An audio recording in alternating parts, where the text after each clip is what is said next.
So, I just got fired. I probably wasn't this happy. I was probably more like this. But I was head of sales for a large marketing agency, and I wasn't hitting my targets, and it was time for me to be shown the door. And so I had a choice. I had a choice of either go and do things the way I've always been told to do them, which was I wasn't agreeing with and it didn't seem to be working, or fulfill the dream of starting my own company and trying to back myself and go along with the things that I thought were right.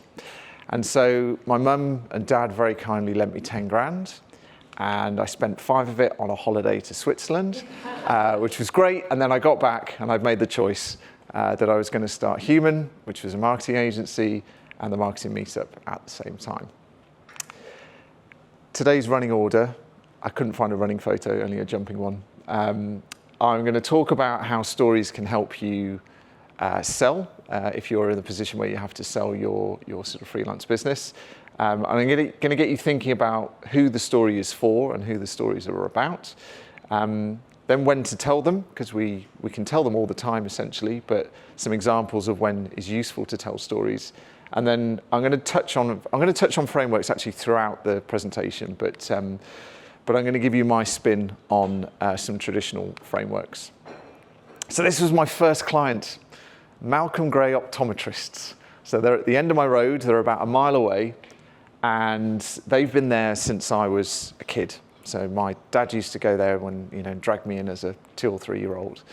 And they're right on the roundabout in the centre of town, and all these new retail units had just been built. And Boots the Optician and Specsavers or Vision Express, I can't remember which one, had just moved in. And I was like, ooh, that's going to be a problem for them. And I'm always rooting for the underdog, right? I think we all kind of like to hear a good story. And this is a family-run business that had no idea about marketing. And I thought they're going to get absolutely squashed because everybody's offering free eye tests and special discounts, half-price glasses, and these guys just can't do that. So I wrote Steve, the owner, an email. And I'm going to read this to you because you're probably a bit far away. I say, hello, Steve, hope you're well. I hope you don't mind me contacting you, but I feel as an independent trying to stand out in a crowded marketplace, I can imagine the addition of new retail units like Boots may have impacted your revenue. I've worked for years for a big London-based marketing agency and have recently set up on my own to offer local brands cost-effective campaigns.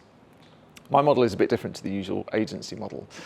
I noticed you stopped blogging last year and that your Facebook page doesn't get much engagement. When you create engaging content and combine it with advertising budgets as small as £10, you can get some really great results. I appreciate it all depends on your objectives, but I'd love to have a coffee with you and explain how I might be able to help you drive more inquiries to Malcolm Gray for very reasonable budgets. I actually live on Lichfield Road, so let me know and I can pop in to explain more. This was 2018, so I wouldn't write this now. I'd probably a bit shorter, few sort of tweaks, but it worked. But I need you to understand the basic storytelling format before I break that email down. So most stories have this 3-act framework. So the setup, I'm using Cinderella as an example, a poor girl who wants to be loved for who she is. She has the conflict or obstacle, which is, she can't go to the ball, but she gets over that obstacle with the fairy godmother. And the resolution is, the slipper fits, and yay, happily ever after. Most traditional stories work like this, and it's good to have that when you're writing a story. This is probably the most basic kind of framework that you can go with, and it's a really useful tool to have in your bag. So, breaking this down, when I contacted him, I've given him the setup. You're an independent trying to stand out in a crowded marketplace. This is where they are right now. But I've introduced a villain or the conflict, which is Boots. They're the baddie. They're the problem that we've got. And I've talked about the real business pain as well, right at the beginning. So I'm showing a bit of empathy.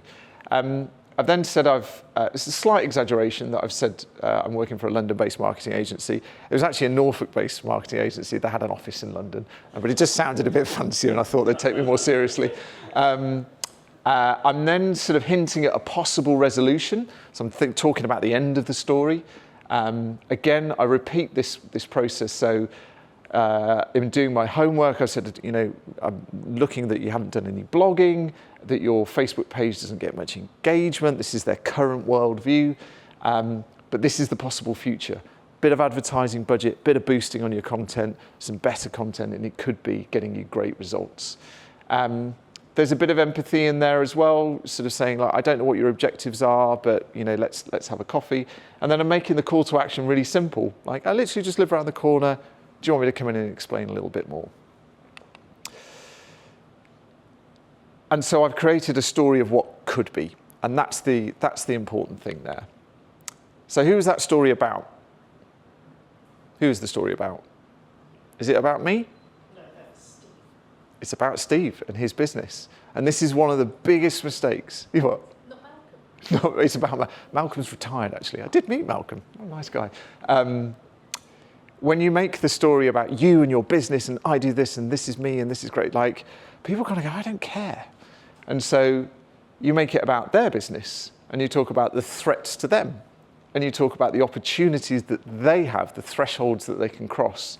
And then you give them the chance to be the hero in the new world. And that landed me a 12-month contract from one email, which was quite cool.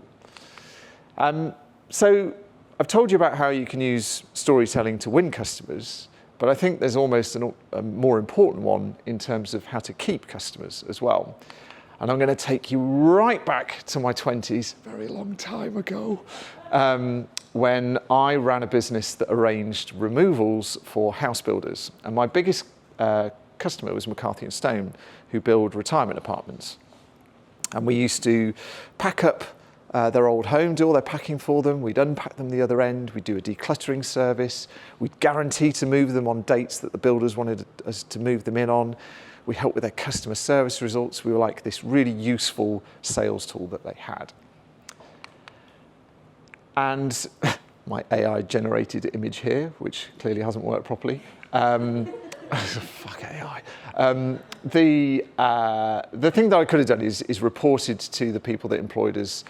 We've done X amount of moves. We've moved an average distance of this. This is our average size move. These are the timescales, all the facts of what we've been doing. That's kind of not very interesting. There's no emotion in there. And so this was pre people being like really on email that much. I've got to sound really old now, but I would physically send out a printed report to all the regional sales and marketing directors, all the MDs, some of the sales managers as well. And I would tell stories every month about the people we'd been moving. So it would be the Welsh dresser that took 6 men to get up to the 3rd floor in this building. It would be the vase that got broken because Mrs. Miggins knocked it on the way out, but we went out and got her a new one. It's the handwritten letters. We used to get handwritten letters every single week. They were gorgeous. So I'd scan them in and put them into this thing that we printed out. And yes, the data would be in there. We'd still say how many moves there were, but that's kind of not the interesting thing. The emotional stories were the things that would then get planted in these people's minds. And so what happened was, they were spending about 2 million quid with us a year, and we were at a great risk of just being taken off if times were, a little bit harder, because we were just this cost at the bottom. And it was there was a board meeting where the CEO had got hold of this report, and they were struggling a bit on customer care results. And it's actually a chap, but he came in and he threw it in front of all the regional directors, and he was like, "Why has nobody told me about this?" And it was proof that, like, people just don't know what you're doing and how well you're, the results you're getting for them. I'm guilty of this in the marketing meetup. Like, we don't tell our sponsors how many people are seeing the brands. Like, you need to communicate this, but you need to tell it in a way that really lands in their minds. And so when you've got all these senior leaders hearing these stories that are happening out there, it might not be all the stories, most of them might be really boring, but you just pick and choose the ones that matter to them and they're going to create a bit of an emotional response. So the 2 frameworks that I was just going to suggest that you look up if you get the chance. One is Joseph Campbell's Hero's Journey. Have you heard of that before? Really worth watching. There's a couple of YouTube videos on how that works. But essentially, they usually use the Lord of the Rings as the example. But the thing that I think is most interesting in the hero's journey is the threshold. It's between the known and the unknown. And your job as, as a marketer, like how do you get them from A to B? Or as an architect, how do you take them from a crappy 1940s house to this beautiful vision of the future? Like, you can tell stories in different ways, but it's taking them across that threshold that's key. And then the one that I've told you about with Cinderella is the 3 steps, the 3-act structure: the setup, the confrontation or conflict, and then the resolution. But I actually think there's more that you can do with these frameworks. And certainly if you're trying to sell your business, is to think about the relatable story. So what matters to them in a very particular way. And you can use this if you've got case studies and examples of things that you've already done. You can say, look, I've seen this thing about your business. You've made the observation like I did. But actually, I've done this with similar businesses before. And here's the little thing that the case study that I've done. And these are the results that we've got. You don't really need to sell anything more. You're talking about somebody else, but you know that point is going to matter to them, and it's a really relatable thing. So saying, should we have a chat, is quite an easy win. You're basically showing them what is possible. But this thing is that always sort of sits in my mind when I'm talking to sponsors of the marketing meetup, is going, right, well, let's help them write the script of what could be, and let's make them the star of the story.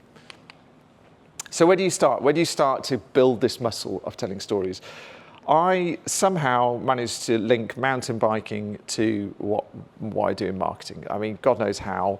I've done it more than enough times on LinkedIn that people are like, how's the cycling going, when I bump into them? But there's a story in everything, and the art is about making a link in between something that's unusual or tangential and bringing it to something that matters to your customers. And so I would set yourself a challenge to think about maybe something that you really enjoy. It might be cookery, it might be golf, it might be yoga, I don't know, but the things that you really love spending your time thinking about, and bring that into your business, and then do the same. That's a muscle that you can build to then take your business to your potential customers as well. And then think about the format, what matters to you. So I love pictures and videos. I've grown to love writing words. I'm not so good on audio. So think about the format as well, and then pick the one that you're in your sort of happiest place with. It may be that, and I'm going to pick on you again as an architect, that actually pictures and images are the thing that tell the story best about what you do, and build the muscle that way. And then create the habit. So you need to do something regularly for it to become good at it. But also, it's quite hard to tell your story in one go. So LinkedIn's great for telling your story in parts as well. And you can just drip feed, mountain biking relating to community. I don't know, I'm making this up on the spot now, but there's a cycling community and a marketing community, and what are the crossovers between them? So that's why, one of the things I want to be talking about is community. If you keep telling all these micro stories, you end up telling a bigger story over a longer period of time, which leads to playing the long game. Sending one report isn't going to be particularly powerful. Writing one email probably won't work. I was very lucky with that first one. You need to just keep doing it. And for me, this is the most useful habit for somebody trying to grow their business, is about blocking out half an hour to an hour every single working day to do the uncomfortable thing, which is trying to sell and trying to write stories to sell as well. So I would do an hour a day every single day and it would usually be half an hour of outreach emails and half an hour of something like LinkedIn or writing my newsletter. And that produced incredible results because it was something that was always on. Before I finish up, there's some resources. These is just stuff I like. I'm always talking about My First Million podcasts that you probably won't, well, a lot of people don't like the guys that run it, but they kind of spitball ideas, business ideas all the time, and they're always telling stories of different companies. I find that really interesting. A couple of newsletters, Dylan Ladd and David Hyatt. And then on LinkedIn, Mel, who I didn't realize was going to be here, and Dave Harland, both brilliant copywriters, way better at storytelling than I am, and you start to see the patterns and you start to learn how they write copy that you can then basically steal their ideas or employ them to do it for you. So the question to yourself is, what is your story?